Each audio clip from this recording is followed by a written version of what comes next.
और अब बात करते हैं बिहार में महागठबंधन के बीच हुए सीटों के बंटवारे की। बिहार में सियासी हलके में यह चर्चा आम है कि आरजेडी सुप्रीमो लालू यादव ने कांग्रेस को अंडर एस्टिमेट किया। ऐसा कहने वालों का तर्क यह है कि कांग्रेस अगर राष्ट्रीय स्तर पर इंडिया गठबंधन का नेतृत्व कर रही है तो उसे बिहार में सम्मानजनक और पसंद की सीटें तो मिलनी ही चाहिए थी।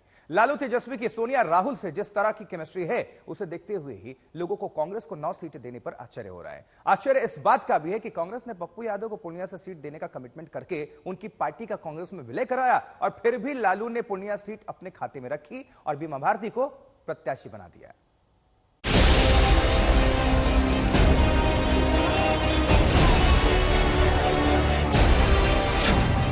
बिहार में महागठबंधन के बीच हो गया सीटों का बंटवारा। कैसे लालू यादव ने कर दिया पप्पू यादव के साथ खेला। क्या सीट बंटवारे के बाद महागठबंधन में सब कुछ ठीक ठाक है? सीट शेयरिंग वाली प्रेस कॉन्फ्रेंस में तेजस्वी यादव क्यों नहीं आए? क्या महागठबंधन की सीट शेयरिंग का प्लान मोदी पर भारी पड़ेगा?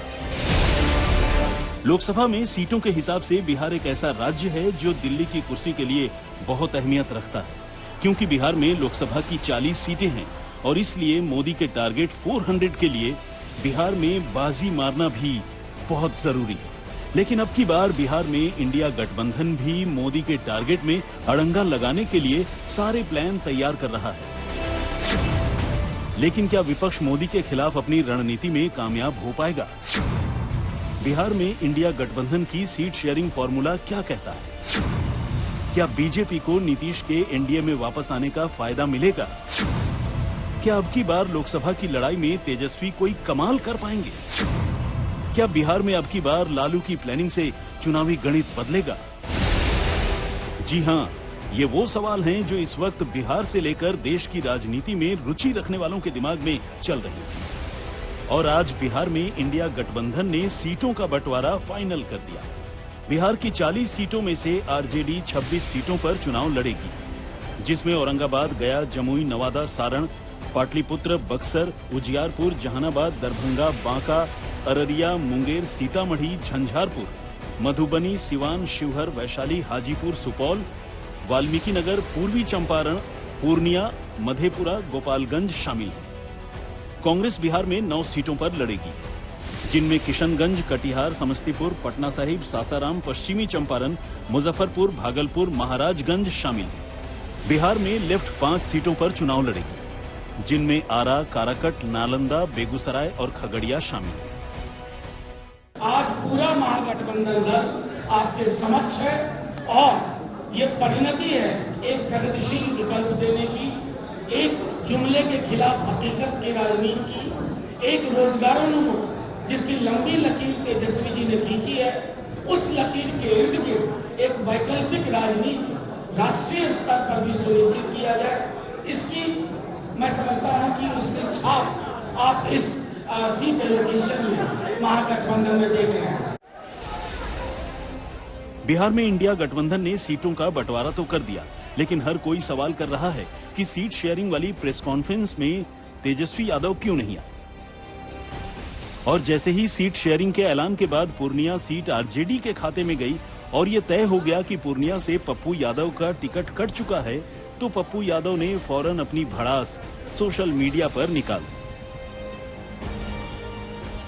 पप्पू यादव ने लिखा, सीमांचल कोसी जीतकर देश में कांग्रेस सरकार बनाएंगे, पूर्णिया में कांग्रेस का झंडा लहराएंगे, राहुल गांधी जी को प्रधानमंत्री बनाएंगे।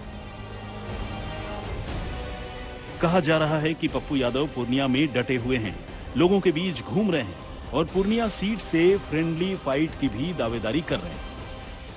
कांग्रेस की विचारधारा मेरे लिए सर्वोपरि है। पूर्णिया की जनता, खास तौर पर हर घर की माँ और बेटी पप्पू यादव को अपना भाई, अपना बेटा बना चुका है, तो इसीलिए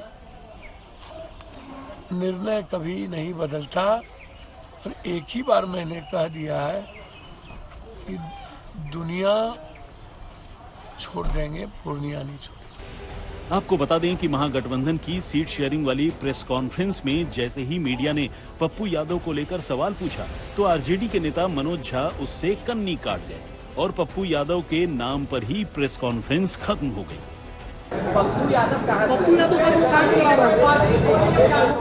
ये महागठबंधन की पीसी है, सीट एलोकेशन की। आप स्वतंत्र हैं अलग अलग पॉलिटिकल पार्टी से अलग अलग बात करने के लिए। बिहार में लड़ाई तगड़ी है। पिछली बार आरजेडी लोकसभा में खाता भी नहीं खोल पाई थी और एनडीए ने 40 में से 39 सीटें जीती थी। तो क्या इस दफा लालू की मौजूदगी में आरजेडी एनडीए की सीटें घटा पाएगी? लालू ने इस दफा पीएम मोदी के परिवार पर प्रहार करके सबसे बड़ा दांव खेला है। मोदी कोई चीज है क्या? आजकल परिवारवाद पर हमला कर रहे हैं। अरे भाई तुम बताओ ना कि तुमको क्यों परिवार में कोई संतान नहीं तुमको हुआ, बताओ। ज्यादा संतान होने वाले लोगों को बोलता कि परिवारवाद है, परिवार के लिए लोग लड़ रहे हैं। तुम्हारे पास परिवार नहीं है। 140 करोड़ देशवासी, यही मेरा परिवार है। ये नौजवान, यही मेरा परिवार है।